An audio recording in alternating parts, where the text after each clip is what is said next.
Welcome to Wisdom Trek with Gramps. I am Guthrie Chamberlain, and we are on day 2928 of our trek. The purpose of Wisdom Trek is to create a legacy of wisdom, to seek out discernment and insights, and to boldly grow where few have chosen to grow before. The title for today's Wisdom Trek is The Cry in the Public Square, Lady Wisdom's Warning and the Promise of Unshakeable Peace. On our previous episode, on day 2927, we listened as a loving father and mother offered tender instruction within the quiet sanctuary of the home, warning their child against the seductive siren song of violent, greedy men who lie in wait to ambush the innocent. We saw how ill-gotten gain ultimately takes away the life of those who pursue it. Today, as we step onto day 2928 of our ongoing trek, the scene shifts dramatically. Wisdom is no longer speaking in a quiet bedroom or behind closed doors. Instead, she steps directly out onto the main stage of public life. In Proverbs chapter 1, verses 20 through 33, wisdom is personified as a dignified, courageous woman, Lady Wisdom, standing in the bustling marketplace, shouting at the top of her lungs, having spent over 50 years focusing on and studying biblical wisdom, and having accumulated 70 years of life experiences watching cultural trends rise and fall, seeing people make choices in their youth and live out the results in their older years, I can tell you that God's wisdom is never hidden in a dark, secret lodge. It is loud, public, urgent, and available to anyone who has ears to hear. Let us open our ears to Lady Wisdom's passionate proclamation, as recorded in the New Living Translation, grouping together the logical thoughts found in Proverbs chapter 1, verse 20, verse 21, verse 22, and verse 23. Wisdom shouts in the streets. She cries out in the public square. She calls to the crowds along the main street, to those gathered in front of the city gate. How long, you simpletons, will you insist on being simple-minded? How long will you mockers enjoy mocking? How long will you fools hate knowledge? Come and listen to my counsel. I'll share my heart with you and make you wise. Look at where Lady Wisdom takes her stand. She goes straight to the streets, the public square, the main boulevard, and the city gates. In the ancient Near East, and specifically within the ancient Israelite divine council worldview, the city gate was not just an entrance through a wall, it was the supreme judicial court, the legislative forum, and the commercial heartbeat of the community. In biblical theology, earthly judicial gates were designed to mirror the justice dispensed in Yahweh's celestial courtroom. Lady Wisdom positions herself right where public policy is made, where business contracts are sealed, and where human life unfolds in real time. Notice the glaring contrast with the predatory gang we studied in verse 10. Those wicked men hid in dark alleys, whispering in secret, plotting covert ambushes. But divine wisdom operates in broad daylight. She has nothing to hide, no hidden agenda, and no deceitful fine print. She addresses three distinct groups of people. The simpletons, those who are naive, easily swayed, and uncommitted. The mockers, those who are cynical, arrogant, and scoff at moral boundaries. And the fools, those who actively hate knowledge and refuse moral instruction. Yet, notice her posture. She does not begin with an immediate condemnation. She begins with a deeply compassionate, urgent question. How long? And then comes that breathtaking invitation in verse 23. Come and listen to my counsel. I'll share my heart with you and make you wise. In Hebrew, that phrase, share my heart, literally means I will pour out my spirit upon you. Lady Wisdom is offering an intimate, transformative outpouring of divine insight to anyone willing to stop, turn around, and listen. However, when this generous public invitation is met with persistent apathy and arrogant defiance, the tone of the narrative undergoes a profound, terrifying shift. Let us listen to the grave warning in Proverbs chapter 1, verse 24, verse 25, verse 26, and verse 27. I called you so often, but you wouldn't come. I reached out to you, but you paid no attention.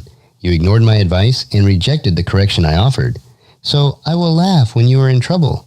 I will mock you when disaster overtakes you, when calamity sweeps over you like a storm, when disaster swirls around you like a whirlwind, and when anguish and distress overwhelm you. This passage contains some of the most haunting imagery in all of wisdom literature. Lady Wisdom recounts how she reached out her hand continuously, but people brushed her off, ignored her advice, and rejected her correction. Over my 70 years on this earth and my 50 years of searching the scriptures, I have sat across the table from folks in their 40s, 50s, or 60s who brushed off wise counsel when they were young. They thought they were smarter than the rules. They thought they could gamble with their integrity, their marriages, or their finances, and never face a reckoning. But Solomon warns that calamity eventually arrives, and when it comes, it doesn't just trickle in. It sweeps over life like a violent hurricane, swirling around like a devastating whirlwind.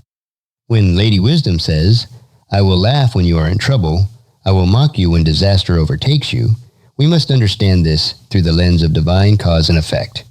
This is not cruel, malicious, human spite. Rather, it represents the absolute, unyielding irony of reality. When a person spends decades ignoring gravity, jumping off spiritual cliffs, and mocking the moral law of the universe, the eventual crash is the inevitable result of their own foolish choices. Reality itself laughs at the absurdity of human arrogance when the whirlwind finally hits. The narrative deepens as Solomon outlines the catastrophic point of no return, combining the contiguous thoughts in Proverbs chapter 1, verse 28, verse 29, verse 30, and verse 31. When they cry for help, I will not answer. Though they anxiously search for me, they will not find me. For they hated knowledge and chose not to fear the Lord. They rejected my advice and paid no attention when I corrected them. Therefore, they must eat the bitter fruit of their living. They must choke on their own schemes. Look at the solemn justice expressed here. When disaster strikes, those who persistently mocked wisdom suddenly become desperate. They cry for help, and they search anxiously for an easy way out. But Lady Wisdom reveals a sobering truth. You cannot treat divine wisdom like a emergency fire extinguisher that you ignore your entire life and then expect to magically extinguish 50 years of deliberate rebellion in a single second?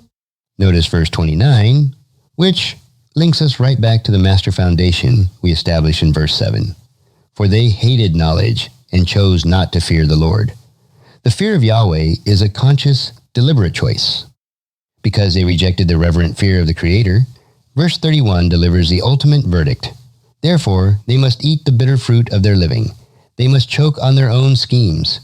In Yahweh's moral cosmos, judgment is rarely an arbitrary bolt of lightning from the sky. Most often, divine judgment is simply God giving fools exactly what they insisted on having. He allows them to harvest the full, rotten crop of their own seeds. They wanted self-will, they wanted greedy shortcuts, they wanted moral independence, and in the end, they are forced to eat that bitter fruit until they choke on their own clever schemes. Finally, Solomon brings this powerful public discourse to a triumphant dual-sided conclusion, contrasting the tragic fate of fools with the glorious promise offered to the obedient, as recorded in Proverbs chapter 1, verse 32 and verse 33. For simpletons turn away from me to death. Fools are destroyed by their own complacency, but all who listen to me will live in peace, untroubled by fear of harm. Solomon summarizes the two paths available on life's trek. On one hand, simpletons turn away from wisdom directly toward destruction, while fools are destroyed by their own complacency. The Hebrew word for complacency here is shalva, which describes a false, lazy, arrogant sense of security. It is the attitude that says, I'm doing just fine without God. Nothing bad is going to happen to me. That blind complacency is a quiet, deadly trap that lulls people to sleep right before the cliff. But look at the magnificent contrast in verse 33. But all who listen to me will live in peace, untroubled by fear of harm. What an unshakable promise for our journey. The word for peace here is bitach, meaning grounded safety, confidence, and quiet tranquility.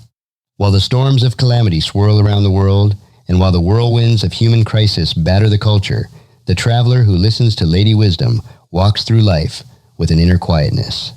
They don't have to live in terror of sudden disaster or dark ambushes, because their life is anchored securely in the reverent fear of Yahweh. They dwell under the protective wings of the supreme ruler of heaven and earth. As we wrap up our study of Proverbs chapter 1 today, remember that Lady Wisdom is still shouting in the public square of your life today. She is calling out through your daily decisions, your workplace ethics, your family relationships, and your quiet moments of reflection. Don't let complacency lull you to sleep, and don't brush off her gentle corrections. Choose to fear the Lord. Open your heart to her counsel, and step forward into that deep, unshakable peace that guards your soul on every step of your trek. If you found this podcast insightful, please subscribe and leave us a review. Then encourage your friends and family to join us, and come along tomorrow for another day of Wisdom Trek, Creating a Legacy. As we take this trek of life together, let us always live abundantly, love unconditionally, listen intentionally, learn continuously, lend to others generously, lead with integrity, leave a living legacy each day. I am Guthrie Chamberlain, reminding you to keep moving forward, enjoy your journey, and create a great day every day. Join me next time for more daily wisdom.